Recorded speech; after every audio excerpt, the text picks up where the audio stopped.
हरेक दिन हामी पञ्चाङ्ग, राशिफल, आज जन्मेका शिशु संसारमा कस्ता रहनेछन्, यात्रा विशेष, साहित्यका काम, राहुकाल, राम्रो समय लगायत विशेष जानकारी समेट्नेछौँ।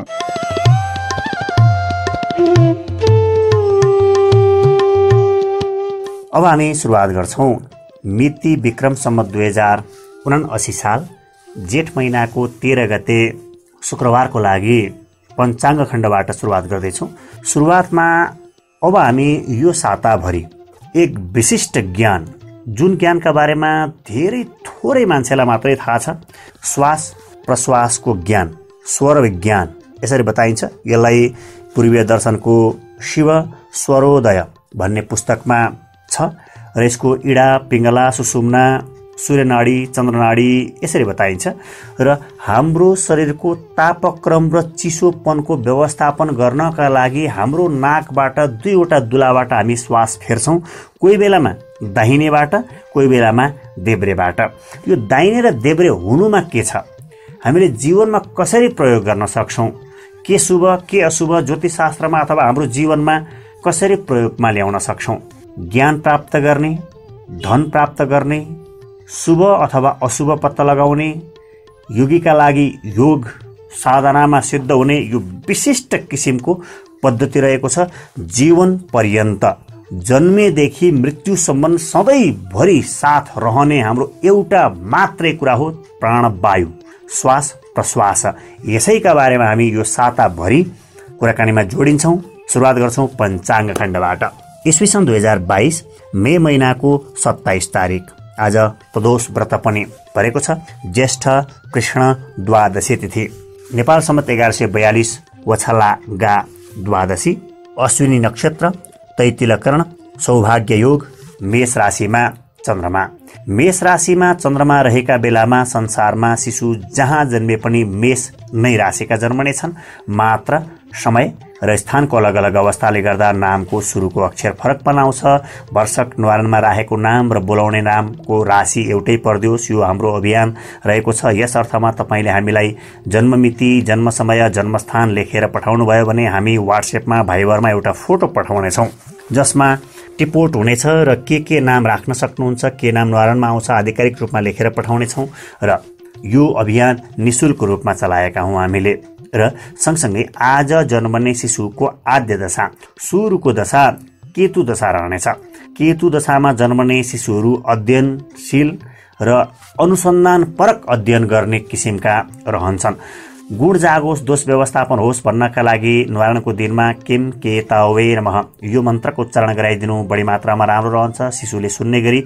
र सँगसँगै आजसँग मिल्ने जुल्ने बार, महिना, तिथिका आधारमा तपाईँ हाम्रो आफ्नो कुण्डलीको वा तपाईँको आफ्नो गुण के छ, दोष के छ पत्ता लगाउन सक्नुहुन्छ हाम्रो युट्युब च्यानल तुलसी गुरुमा गएर हेरेर। र सँगसँगै जन्मोत्सवको दिनमा तिथि पारेर हे भगवान राम्रो होस् नराम्रो नहोस् भनेर यसरी पूजा लगाउन सक्नुहुन्छ। एक वयस्क व्यक्तिले औँठी पत्थर पनि लगाउन सक्नुहुन्छ। अब हामी सुरुवात गर्छौँ राशिफल खण्ड। आजको राशिफल।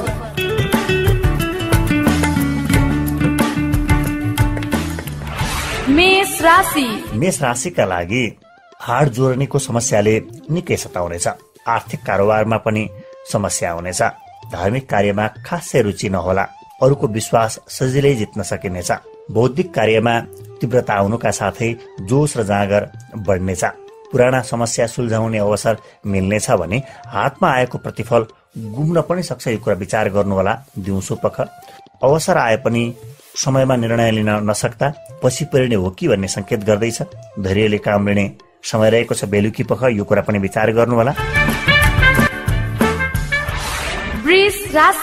वृष राशिका लागि शैक्षिक उन्नतिका अवसरहरू प्रशस्तै मिल्नेछन्। विवाहितहरूको दाम्पत्य जीवन सुखमय रहनेछ। खानपानमा विचार पुर्याउने गर्नुहोला। नयाँ कामहरू पाउने योग पनि छ। शैक्षिक व्यवसाय गर्नेहरूका लागि समय अनुकूल रहनेछ। वैदेशिक कार्यहरू सुचारू भएर जानेछन् भने खर्च लागे पनि दिगो फाइदा हुने काममा लगानी गर्ने अवसर जुट्न सक्छ। चुनौतीहरू पन्साउँदै रोकिएका कामहरू बनाउन सकिनेछ। मिथुन राशिका लागि चरित्र सम्बन्धी आरोप आउन सक्ने भएकाले विपरीत लिङ्गीहरूबाट टाढा रहनुहोला। कहीँ टाढाको यात्राको अवसर पनि प्राप्त हुनेछ। उद्योग र व्यापारमा विशेष फाइदा हुनेछ। शत्रु र प्रतिस्पर्धीलाई सजिलै हराउन सकिनेछ। गरिएका कामको उचित प्रतिफल पाइनेछ भने छर छिमेकमा केही असमझदारी बढ्ने योग पनि रहेको देखिन्छ। प्रतिस्पर्धीहरूबाट फाइदा उठाउन सकिनेछ।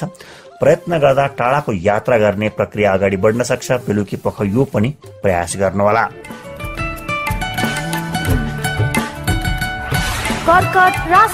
कर्कट राशिका लागि मातापिता र सन्तानको मतभेद अरू बढ्नेछ। पढाइमा अवरोध आउने। आजको कुनै निर्णय खराब हुन सक्छ। निर्णय गर्दा अलि विचार पुर्याउनु होला। लेनदेनमा विवाद बढ्ने सम्भावना छ। विगतको श्रमबाट भने केही लाभ देखिन्छ। काम रोकिनुका साथै मान सम्मानमा आघात पुग्न सक्छ। विभिन्न अवसर जुटे पनि अरूलाई वचन दिने बानीले दुःख पाइनेछ। सामाजिक उत्तरदायित्व वहन गर्ने समय छ। रोकिएका काम समेत सम्पादन हुनेछन्। यो कुरा विचार गर्नुहोला।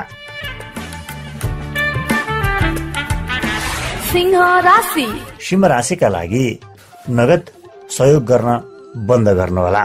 बलभन्दा बुद्धिको प्रयोग गर्नुहोला। आय व्ययलाई हेर्दा अवस्था मध्यम रहेको छ। खर्चका बाध्यता धेरै आइपर्नेछन्। विभिन्न उपहारहरू प्राप्त हुने समय छ। सहयोगीहरूले राम्रो साथ दिनेछन्। रोकिएका काम बन्ने र नयाँ काम सुरु गर्ने अवसर रहेको छ। नयाँ काम र जिम्मेवारी हात पार्न सफल भइनेछ। प्रयत्न गर्नुहोला। धार्मिक तथा परोपकारजन्य क्रियाकलापबाट प्रतिष्ठा पाइनेछ। दिन सामान्य रहला। कन्या राशिका लागि धार्मिक कार्यमा मन नजाने, भाग्यले साथ नदिने, विश्वासघात हुने भएकाले गोपनीयतामा एकदमै सावधान रहनुहोला। विदेश बसोबासको प्रयासमा हुनुहुन्छ भने सजिलै मिल्नेछ। पति पत्नी बीचको सम्बन्ध सुमधुर हुनका साथै छुटेर बसेको भए पनि मिलनको अवस्था सृजना हुन सक्छ। प्रयास गर्नुहोला। समुदायको हक हितको संरक्षण गर्दै धेरैको भलाइ हुने काम गर्न सकिनेछ। लगनशीलताले कीर्तिमानी दिलाउन सक्छ। तुला राशिका लागि घर तथा सवारी साधन जोड्ने अवसर मिल्नेछ। पति पत्नी बीचको सम्बन्ध सुमधुर हुनेछ। व्यापारमा लक्ष्य अनुरूप सफलता प्राप्त हुनेछ। सोचेको काम समयमा सम्पादन गर्न नसकिएला। आत्मीय जनसँग असमझदारी वा मनमुटाव बढ्ने देखिन्छ। यो कुरा विचार गर्नुहोला। निर्णायक क्षमतामा कमी आउला। धेरैले तपाईँका कामको तारिफ गर्नेछन्। कीर्तिमानी काम गर्ने अवसर पनि प्राप्त हुनेछ। बेलुकी पख प्रतिष्ठा कमाउने बेला पनि रहेको छ।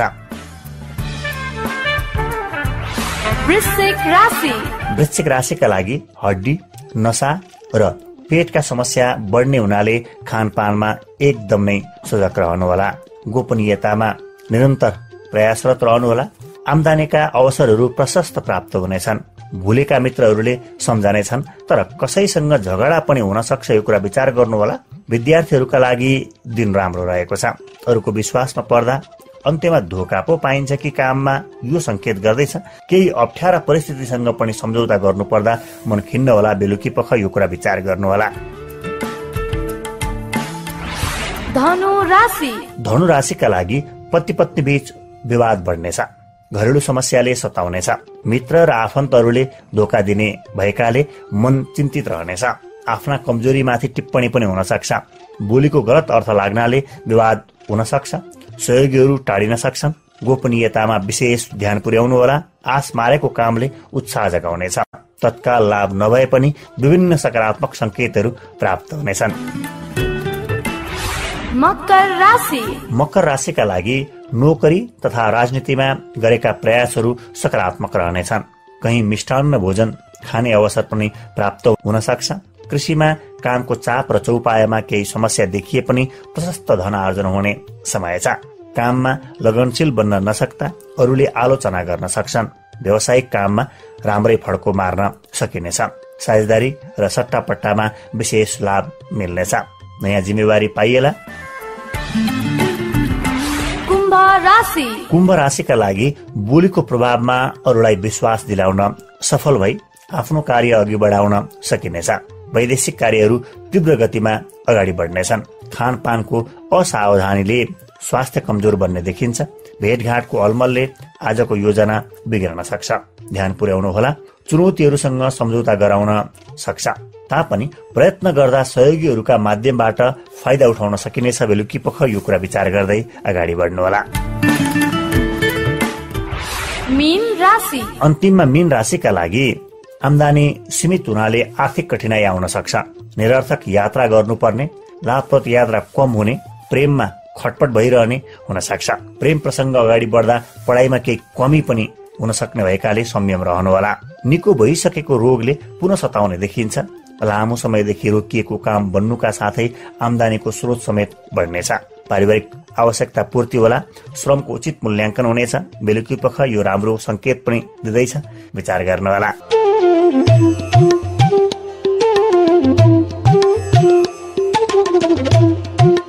अब हामी सुरुवात गर्छौं मिति विक्रम सम्वत 2079 साल जेठ महिनाको 13 गते शुक्रबारको लागि विशेष काम गर्ने राम्रो समय चाहिँ बिहान 8:33 देखि बिहान 9:42 सम्म रहन्छ।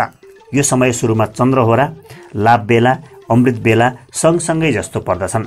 ज्योतिषशास्त्रमा यी समयहरू शुभ कामका लागि धेरै नै राम्रो मानिन्छन्। राहुकाल बिहान 10:19 देखि मध्याह्न 12:01 सम्म रहन्छ। यो समय विशेष सावधानी अपनाउनुहोला। राहुकालमा सुरु गरिएका व्यावसायिक वा सामाजिक कामले 25 सम्म बाधा दिन्छ। मुद्दामा मिलाउन सक्छ, विवाद उत्पन्न हुन सक्छ भनी ज्योतिषशास्त्रमा बताइएको छ। यी समयहरू नेपालका आधिकारिक समयहरू हुन्।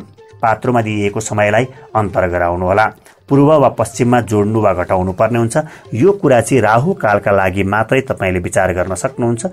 शुभ समय हामीले नेपालभर विचार गरिओरी राखेका छौँ, जोड घटाउ गरिओरी राखेका छौँ र यो कामहरू, विशेष कुराहरू, राहुकालहरू तपाईले विशेष काम गर्दा, ठूलो काम गर्दा, नयाँ काम गर्दा, जोखिम मोल्ने काम गर्दा मात्रै हो। पुरानै काम गर्दै आउनु भएको छ, हरेक दिन अफिस जाने आउने काम गर्नुभएको छ, हरेक दिन कुनै काम गर्दै हुनुहुन्छ, त्यसमा कुनै विचार गरिरहनु पर्दैन। विशेष नयाँ ठूलोका लागि मात्रै हो। यो कुरा बुझिदिनु होला।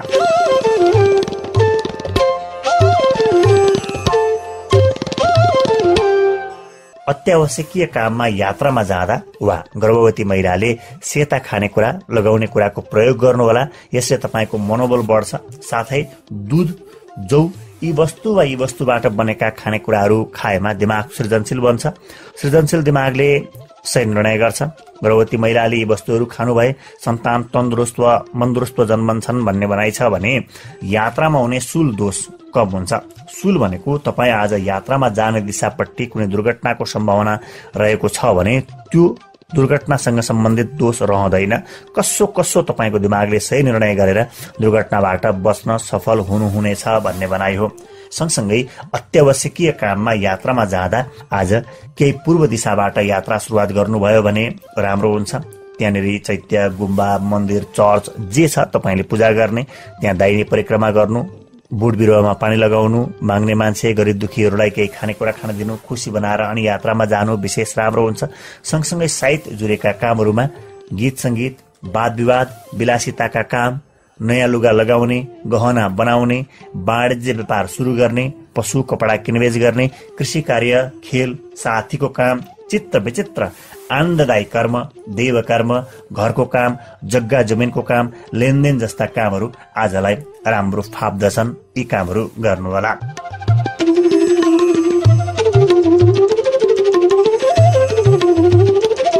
अब हामी सुरुवात गर्छौं आजको विशेष कुरा। पार्वती माताले शिव भगवानलाई विशेष कुरा भनेर सोधेको पाउँछौँ हामी यसमा। शिव स्वरोदय भनेर र सँगसँगै यसलाई स्वर ज्ञान पनि भनिन्छ। यसमा इडा, पिङ्गला, सुषुम्ना यसरी लिइन्छ। सूर्यनाडी, चन्द्रनाडी यसरी भन्ने गरिन्छ। वा दाहिने नाकको दुलाबाट सास फेर्ने प्रक्रिया सूर्यनाडी, सूर्य स्वर र देब्रे नाकको दुलाबाट श्वास प्रश्वास आउने जाने प्रक्रियालाई चन्द्रनाडी, शीतलता प्रदान गर्ने चन्द्र स्वर यसरी बताइन्छ। र यसको समग्रतामा यहीसँग जोडेर हामी यो साताभरि केही कुराकानी जोड्छौँ। हामीले प्रयोग गर्ने कसरी, सबभन्दा विशेष कुरा रहन्छ दिनको पहिलो श्वास तपाईको बिहान उठ्ने बित्तिकै नाकको नजिकमा यसो हात राखेर स्याँ गर्ने, नाकबाट सास फेर्दाखेरि कुन चाहिँ नाकको दुलाबाट सास बाहिर जाँदैछ त्यो तपाईको स्वर, त्यो तपाईको नाडी चल्दैछ अहिले। त्यस अर्थमा त्यही खुट्टा सुरुमा बाहिर निकाल्ने, सुरुमा अफिस जाने, सुरुमा घरबाट निस्किने र पछि फर्किँदा पनि त्यही प्रयोग गर्ने तपाईको जीवनमा लाभै लाभ लिन सकिने विशेष अवस्था रहन्छ। यो नाकको श्वासको अवस्थालाई विचार गरेर हामी प्राणवायु छोड्ने लिने प्रक्रियाको आफूसँग भएको कुनै लेखाजोखा गर्नुपर्ने, हिसाब किताब गर्नुपर्ने, जोड घटाउ गर्नुपर्ने केही नरहिकन मात्रै प्राणवायुको प्रयोग गरेर जीवनमा लाभ लिन सकिन्छ भन्ने कुरा हामी यो साताभरि केही एउटा कुराहरू राख्दै अगाडि बढ्नेछौँ। हामीलाई सुन्नुहुन्छ, विचार गर्नुहुन्छ, कस्तो लाग्छ? तपाईँको सुझाव प्रतिक्रियाका आधारमा आगामी दिनका कार्यक्रमहरू हामी निर्धारण गर्दै अगाडि बढ्नेछौँ। नेपालका विभिन्न 24वटा FM स्टेसन, 9वटा अनलाइन पत्रिका, 3वटा पेपर पत्रिका अनि सँगसँगै युट्युबमा ज्योतिष विज्ञान र तुलसी गुरु नाम गरेको युट्युब च्यानलबाट तपाईँले हामीलाई नियमित रूपमा सुन्दै आउनुभएको छ र नयाँ साथीहरू हुनुहुन्छ भने कृपया हाम्रो च्यानललाई सब्स्क्राइब गरिदिनु होला, छेउमा रहेको बेल आइकनलाई दबाइदिनु होला र सँगसँगै हाम्रा राम्रा कुराहरू मनपर्छन् भने तपाईँले साथीभाइ इष्टमित्रलाई सेयर गर्न सक्नुहुन्छ। तपाईँको लाइकले हामीलाई अझ बढी उत्साही बनाउनेछ। तपाईँ कुन ठाउँबाट सुन्दै हुनुहुन्छ, हामीसँगबाट अन्य कस्ता कस्ता कुराहरू चाहनुहुन्छ, कृपया कमेन्ट लेख्नुहोला। हामी आगामी दिनमा ती कुरालाई पनि सम्बोधन गर्दै भिडियोहरू बनाउँदै उपस्थित हुनेछौँ। प्रविधिमा विभोर अधिकारीज्यूले साथ दिनुभएको छ, सुनेर साथ दिनुभएको छ। सबैको जय होस्, सबैको उन्नति होस्, सबैको प्रगति होस् भन्ने कामनाका साथमा बिदा माग्छौँ। नमस्कार, शुभ दिन, जय हो।